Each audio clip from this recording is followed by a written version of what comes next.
What's up, all? Wardrobe here with McMurray. And we're going to do a real quick summary of his campaign, the War of 1812 campaign on Lake Erie that he's going to do. We did a live stream of this as he was kind of working through it, but here he wants to kind of summarize what he's come up with, show you the ships, talk a little bit about the rules. We're planning on this being pretty short, so I'm going to switch over to you, McMurray, to be full screen, and we'll let you go here. So just a moment. Oh boy, I wasn't anticipating full screen. That's not too bad. All right. Yeah, that's perfect. It's all yours. All right, cool. So, yeah, you don't need to go. Yeah. Anyways, the idea here was Joy Wargaming and I have been discussing for a while solo naval, campaigning in the Age of Sail. The issue is finding a system to do so where it's not set up and already completely done out for a specific campaign and entirely centered around that and laid out for that is not at least something that we have found. He suggested Heart of Oak. Heart of Oak has, or someone suggested Heart of Oak to him. Heart Oak has a campaign setting that is relatively generic. It's a little... I haven't gotten into it yet. I have had a lot of good experience with the campaign rules in this book here, Steamer Wars by David Manley. They're designed for... the rule set in general, River Wars, is designed for just riverine combat. Long story short, these campaign rules are specifically designed, again, for a specific campaign, being the action on Lake Tanganyika in World War I in Southeast Africa. That being said, they're simple to play and easy to understand.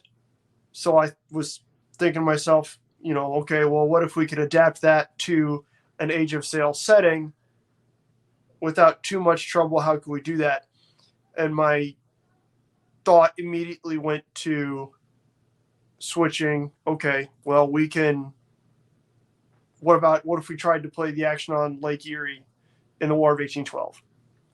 Again, you've got a confined space, the same relative, low density of ships. Well, maybe if we can convert from Lake Tanganyika in the age of steam and breech loaders, boilers and breech loaders, as some folks like to call it, to Lake Erie in the Age of Sail, maybe then we could take, without too much, extra stretching, we could go from Lake Erie in the Age of Sail to a larger, more expansive Age of Sail campaign with more ships on a larger area, something like that. But this intermediate step would be very important for breaking up and making that transition, as opposed to trying to make that big step. So the campaign rules in here are pretty simple. Basically, you've got a campaign map. You guys can see here is my map I drew for Lake Erie, right? So this is oriented north-south. So up here is the Canadian side. This goes to Lake Huron. Over here, we're going out to Lake Ontario, right? So then you've got New York, Pennsylvania, Ohio, and then Michigan. But I have likewise divided into a similar, and actually the same number of sections. We've got relatively similar numbers of ports for each side, relatively similar numbers of vessels. So I figured we can go with that for now. And then that's just one less variable I have to worry about. Well, was that what screwed up? I don't have to worry about that now. But running this campaign is pretty simple in terms of it's run on a week-by-week basis, and your ships are assigned duties by the week. So instead of having to worry about, well, I can travel 28 millimeter on the map, or I can travel 17 millimeter on the map. When you're running a campaign with powered vessels that have motors, that's not a huge deal. But when you're running a campaign with Age of Sail, you've all of a sudden got a lot more to deal with. Not necessarily, if you're going to abstract it far enough out, you don't necessarily need to, but it's just one of those things I'm going to stick to this for at least, again, this campaign. If the movement needs to be changed next time, That's fine. But some of the things that needed changing, other than obviously the vessels and the map being the big things, right? Some of the smaller,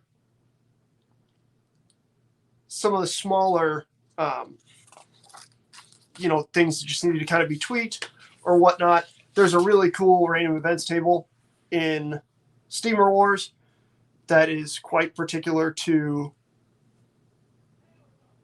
Lake Tanganyika.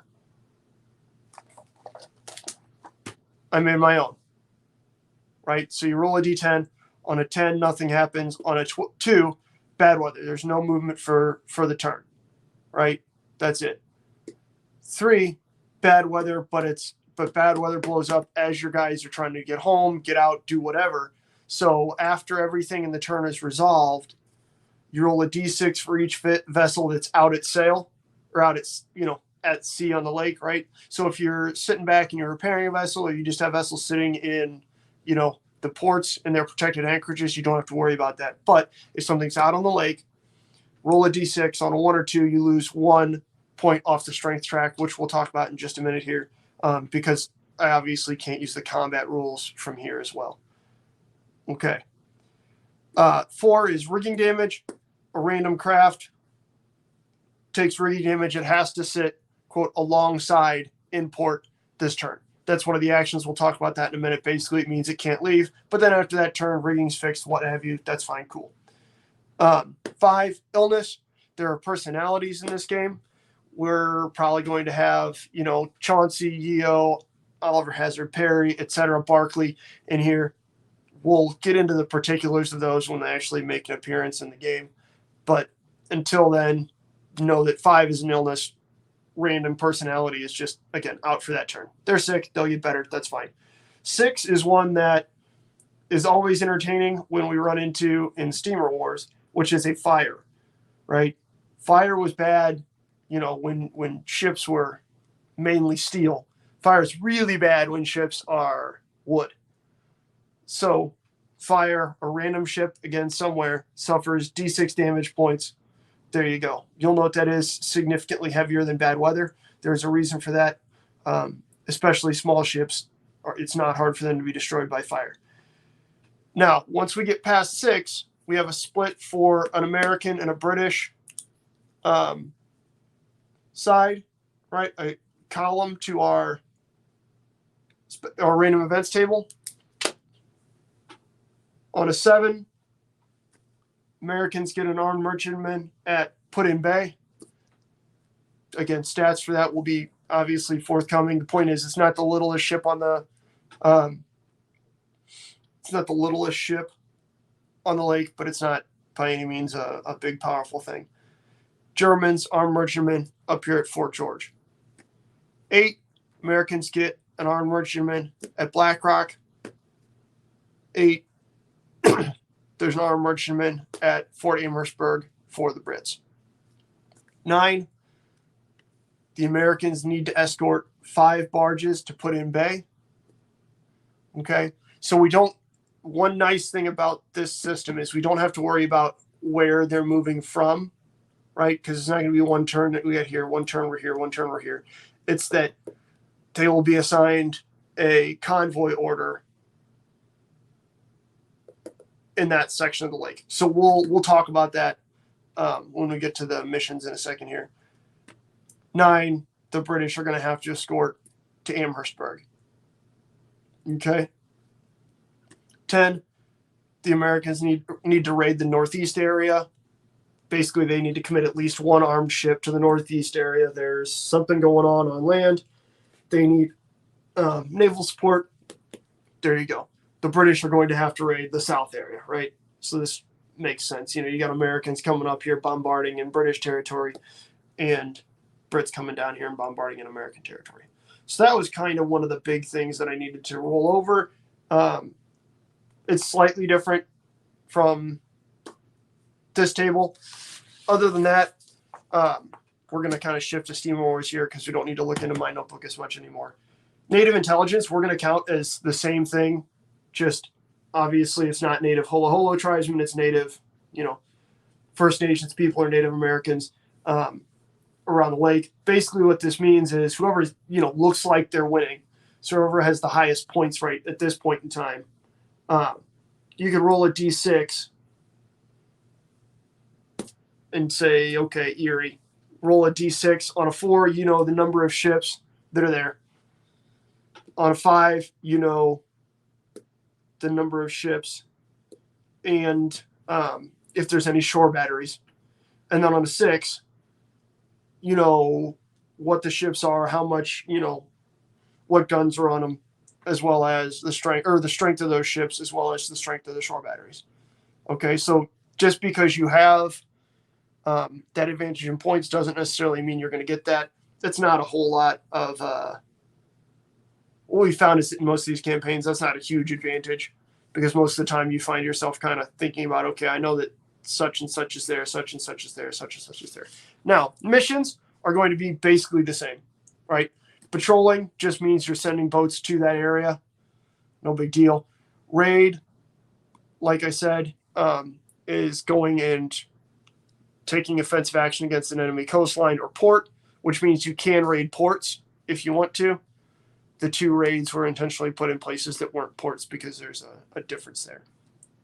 Recce is, again, basically what you're getting out of that native intelligence. There's a whole section on Recce over here. Excuse me. But it's a little more direct, right? Because you're sending your own vessels to do so. Convoy, it's basically only if a 9 is rolled. All right.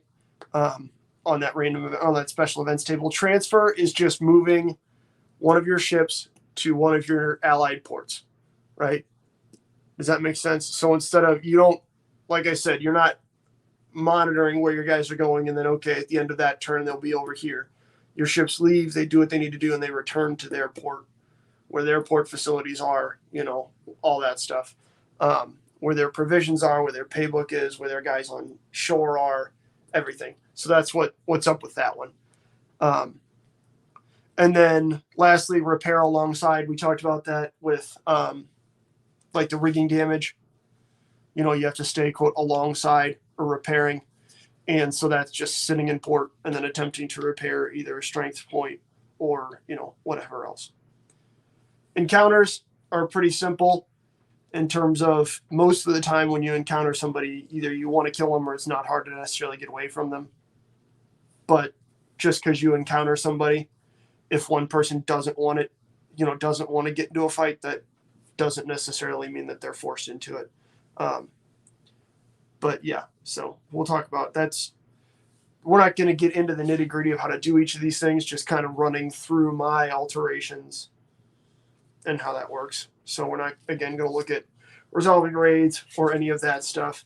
The last thing that obviously, sorry guys, we can't pull aircraft into this. I know that'd be slick, Todd. I know, buddy. But there we go. Last but not least, we'll get to one more thing back here, but here's how the whole shebang shakes out, right? So this is victory points. These are victory conditions.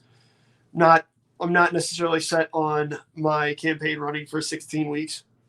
We're going to work on that because, again, that's this campaign. We're going to make some slight alterations here. But you get different victory points based on what you've done. So, again, patrol, that's where you're just sending out an armed, vessel or squadron, what have you. That's a point. So I let's say that I'm the British. I say I'm going to patrol north. I patrol north. I don't run into anybody. Nobody comes and kills me, what have you. Cool. I get a point for that. Raid, major ports and minor ports. I just realized we're going to come back to this, but we are going to actually now assign minor ports, which is good because we needed to do that anyways. But on a major port, so, you're attacking Fort Amherstburg, you're attacking Erie, you're attacking Fort George or, Buffalo/BlackRock, right? When that happens, basically the defender places a couple buildings along the shoreline on the board. And then if there's shore batteries present, same thing. And obviously the attacker tries to knock those out. We'll get into that with the mechanics of the actual game once we get to gameplay. You can't knock any of them out. As long as you damage something, you get a point. Minor ports usually don't have much except for maybe a single battery or two. They're just 1 point. Recce, you don't get any points for doing it. You earn, like, that's good for you because you know what's there. Convoys, 3 points to get your convoy where it needs to go. Pretty simple. Transfer, same thing as Recce. The advantage that you get from that isn't points, it's moving your stuff around. Repairing alongside, same thing. The advantage you get from that is repairing your ships, nothing else. Lastly, capturing or damaging or sinking ships, destroying ships, mainly capturing in Age of Sail. We're going to have, at the end of each engagement, the options for ships are basically win, surrender, or run away, right? It's really hard to actually sink, a thing that's made out of wood. It happens. It happens more with little boats like these than big boats, but it's still not much of a thing. Around the Age of Sail, not many people surprisingly knew how to do it. So there's that. I would imagine that there weren't a lot of boats, and so they needed to save them. I mean, they didn't have. Ding, ding. Exactly. Not to mention the fact that that's how captains and everybody else, including just every single person on a ship, earned their actual living. Everybody got a wage, but taking prizes is where you get the dough. But yeah, so 1 point if you knock out or capture a merchant vessel, so like on those convoys, or 2 points for armed vessels, if that makes any sense. So you capture, a sloop, a ship, there you go, you get 2 points. Yep. Which can make, again, we talked about this a little in the larger game. What this does is it really makes you think about sending great big fleets out all at once, comparatively great big fleets out, right? Large groups of ships can really be problematic if your enemy, says, oh, I'm going to send one ship to patrol every section of the lake, right? You might catch that one ship. You might even take that one ship. That means you're going to get 2 points, and then your enemy is going to get 1, 2, 3, 4, 5, 6, 7 maybe, right?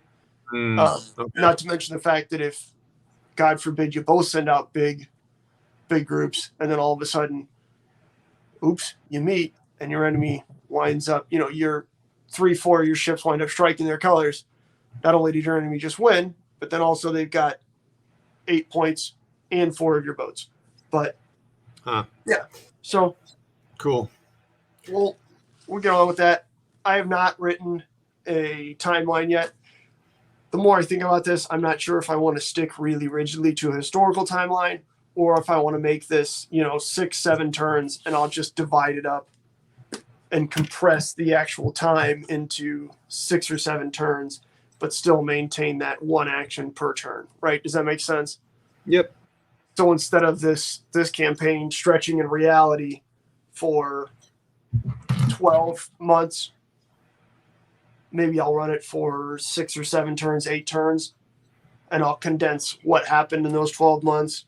Maybe I'll run it for 12 turns, but it'll still have the time scale of about a week. We're just going to cram what actually happened over the course of a month into a week so that the play test game, what have you, can run faster.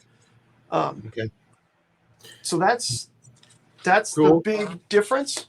All right. You got some ships to show, right? I was about to say, yeah, do we want to see some ships? Yeah. And rules, the combat rules will be It Is Warm Work by Cricket Head Games, Frank Capitorno. They're fun. They're relatively simple. They're really good for fleet engagements, squadron engagements, right? When you've got a lot of ships on the table, these are outstanding. If you want to replay Trafalgar, you can do that. They're very, very good for that. That being said, they're also very, very good for resolving smaller games quickly. which if I'm going to be playing all of this solo and I want to get it done in a timely manner, that's what we're going to do. Very good rules. Highly recommend. I looked it up today. They're $5.95 on War Games Vault. It's worth looking at just to get concepts out of it. Steam rewards, the whole thing for the Tanganyika, the campaign, and then there's also an actual, chunk of nonfiction in the back here that was written by Spicer Simpson. Yeah, $10. But anyways, on to the boats. I'm gonna stand up real quick here because these are small, very, very small boats. These aren't all of them, and not all of the boats we'll be using are here, but these are good examples. They are 1/2400. Some are from Old Glory, like these guys. Look good. Yeah, these are. Oh, this one is from Tumbling Dice. You can kind of tell the differences in the bases. Okay. They work together exceptionally well. They go together well. They look good. Wow. They cooperate. So we've got some smaller. Well, that's actually pretty big. Yeah, that's about as big as a ship as we're going to get in this campaign. Okay. Oh, because they look bigger down below, but yeah, and then we've got some large sloops, or brigs. So like the U.S. has Niagara and Lawrence. They're 2-masted brigs, but they're still pretty beefy. That's what we're looking at here, as opposed to this fella is the British had a couple fully ship-rigged vessels that were still pretty small. We're definitely not going to be getting into this territory. I think that's a Razi frigate, so like HMS Indefatigable, not happening. But there you go. In addition, we'll have a number of just single-masted little gunboats that are running around, but those are the ships we will be using. So, how big a table will you play those on? So that's the thing, right? I have played It Is Warm Work is usually played in 1/1200. And honestly, with Age of Sail, unless something is really weird, if one side if the side that is on leeward side of the wind, so downwind, if the side that is downwind wants to get away, they're probably getting away. So you don't necessarily need to play on a huge table, especially not with small ships like that. I'm thinking I'll probably play. Most of the ranges in here are 5 inches for short range. Long range is 10 inches for shooting. I'll probably play with centimeters because I'm using 1/1200 instead of 1/2400, and the table will be a couple feet. That's cool. Because I mean, awesome. When you think about it, you got 5 centimeters. That's basically 2 inches. But for short range, you get carronades or whatever. That's not too bad. Being about that far off, that's about 2 inches. But long range, sitting so far from one another. It's not too bad looking, but then also it can be played on a relatively small table. So cool. All right. There you go. So you'll give updates, little short updates like this every week or whatever, whenever you play it. And absolutely, yes, sir. Is that the plan? Absolutely, yeah, buddy. Okay. Cool. Let's bring us both back here and say awesome. Thank you, sir, for sharing that. This is a little different thing for my channel. You're not going to see a lot of naval wargaming, even World War II on my channel, so this is a nice change of pace. Watch that live long video. You can kind of, you can adapt some of these things for World War II. It was a campaign set for World War I, so I know it was a little different. I mean, the ships were different, and they saw some different things in World War I vessels, but seems like you could use some of it to make a small campaign, maybe in the Med or something like that. But anywho, this will be fun to watch, see what happens here, and I think that's it. Thanks for coming on, McMurray. Yeah, thanks for having me. Check back, guys. We'll have more of these. It might be Fast and Furious. Sounds great. We'll see y'all. Bye.